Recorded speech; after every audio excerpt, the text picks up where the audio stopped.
Indonesia berhasil mematahkan kutukan 45 tahun tidak bisa menjadi juara SEA Games. Faktanya, dalam 21 kali gelaran basket SEA Games, hanya pernah ada 2 juara, yaitu Malaysia 2 kali, lalu Filipina 18 kali, di mana 13 diantaranya berturut-turut sebelum dipecahkan Indonesia pada tahun 2022 ini. Indonesia sendiri sudah 4 kali menjadi juara 2 pada gelaran SEA Games Basket. Terakhir masuk pada 2017 dan 2015. Tapi pertanyaan terpenting adalah, kenapa Indonesia bisa juara? Apa yang berbeda dari Indonesia dengan tahun sebelum-sebelumnya? Akan kami bahas dalam episode kali ini, berjudul 4 alasan basket Indonesia bisa juara SEA Games 2021. Sebelum lanjut, jangan lupa like dan subscribe ya. Simak ulasan berikut ini. Kesombongan Filipina.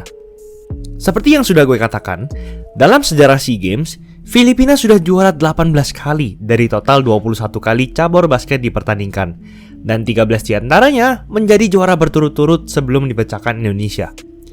Sejak tahun 1991 hingga 2019, Filipina mulus selalu menjadi juara SEA Games.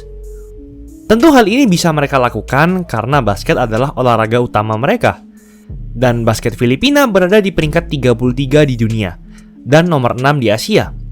Hal ini jauh berada di atas Indonesia di peringkat 95 di dunia dan 19 di Asia. Ketika di SEA Games, karena terlalu sering menang juara, Filipina bahkan hanya mengeluarkan tim B bahkan tim C ketika berlaga. Dan mereka masih bisa juara dengan tim tersebut. Namun tidak lagi di tahun ini.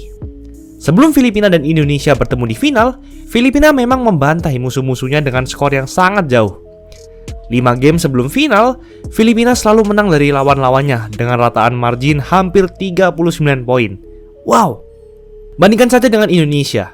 Meskipun sama-sama selalu menang dalam 5 game sebelum final, namun Indonesia hanya menang dengan rataan margin hampir 23 poin dari lawan-lawannya. Tentu hal ini membuat Filipina berada di posisi yang sangat diuntungkan.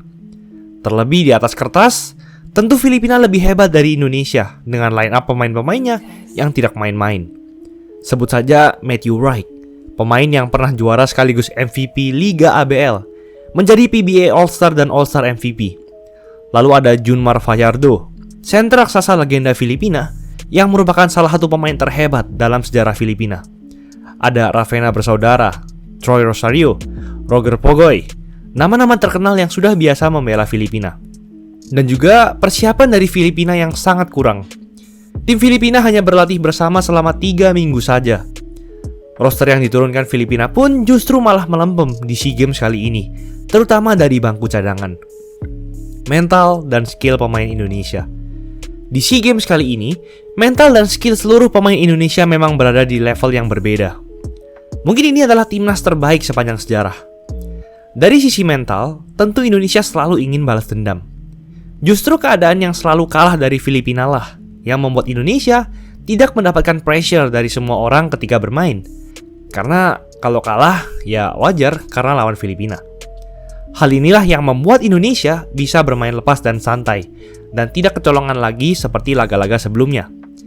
Di gelaran SEA Games sebelumnya, setiap kali Indonesia bertemu Filipina, Indonesia bisa mengimbangi hanya di awal-awal. Namun akan ada sebuah momen di kuarter 2, 3, atau 4 yang mengubah segalanya dan akhirnya membuat Indonesia kalah. Namun tidak di SEA Games kali ini. Dari sisi roster, paling pertama adalah dari sisi pelatih. Tak ada yang lebih baik dari membawa Coach Milos Pejik dan Ratko Toroman. Selain Coach Milos yang membawa Satria Muda juara pada IBL 2021 kemarin, justru yang terpenting adalah dari sisi Coach Toro, di mana ia sudah punya banyak pengalaman melatih di Filipina, sehingga ia tahu seluk-beluk kelemahan Filipina. Keputusan Indonesia untuk membawa Marques Bolden ketimbang Lester Prosper ternyata juga sangat tepat. Bahkan kalah dengan pemain lokal Indonesia seperti Abraham Damar. Skuad yang dibawa Indonesia juga sangat deep, dari inti hingga cadangan. Terbukti saat final, cadangan Indonesia menyumbangkan 44 poin, sedangkan Filipina hanya 9 poin. Coach Milos juga pandai merotasi 10 pemain di laga final. Berbeda jauh dengan Filipina yang hanya merotasi 7 pemain saja dan berfokus ke pemain inti mereka. Dari tembakan 3 angka, Indonesia mengalahkan jauh Filipina dengan persentase 42%, sedangkan Filipina hanya 22% saja. Bahkan ada 5 pemain Indonesia yang minimal memasukkan 2 tembakan 3 angka di game ini.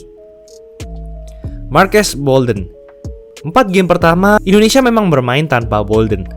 Namun untungnya, Bolden bisa kembali di waktu yang tepat dalam 2 game terakhir.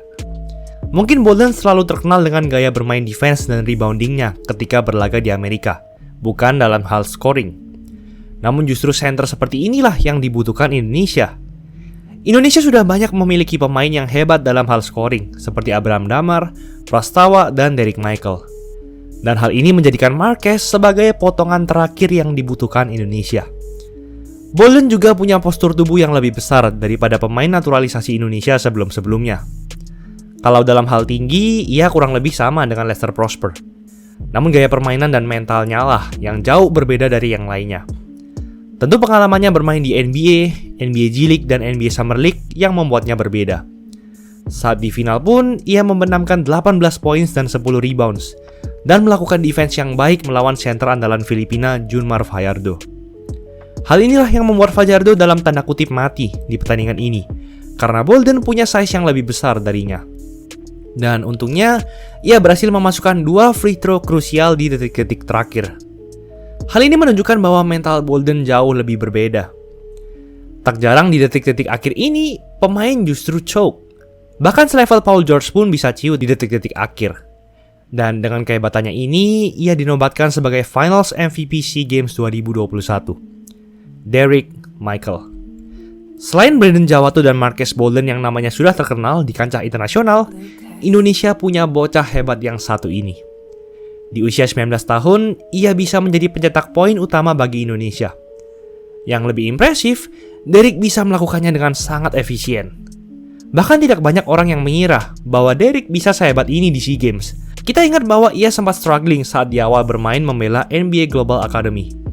Namun justru pengalaman itulah yang membuatnya bisa mengejar pemain-pemain internasional lainnya dan menjadi jauh di atas level SEA Games. Derrick punya rataan double-double 14,8 points per game dan 10,5 rebounds per game di SEA Games.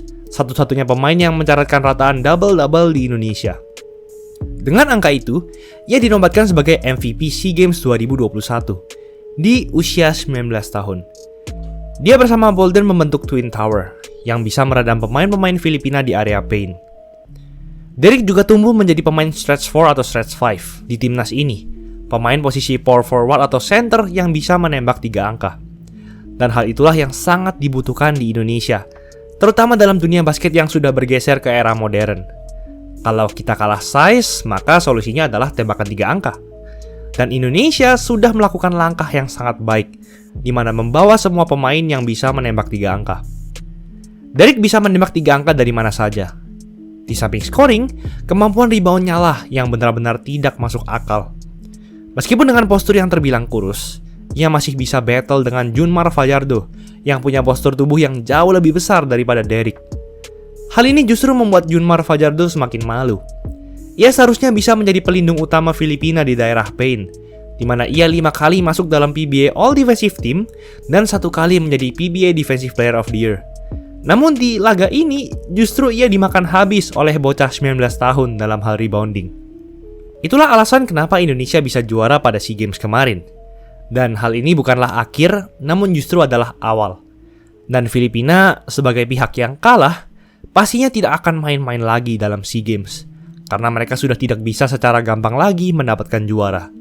Dan untuk Indonesia, kami tentu sangat bangga denganmu. Dan ini menjadi bukti kuat bahwa basket Indonesia sudah jauh berkembang. Itulah ulasan mengenai episode kali ini. Jangan lupa like, komen, dan subscribe agar channel ini bisa berkembang dan menghasilkan video menarik lainnya. Thanks for watching, I'll see you in the next video.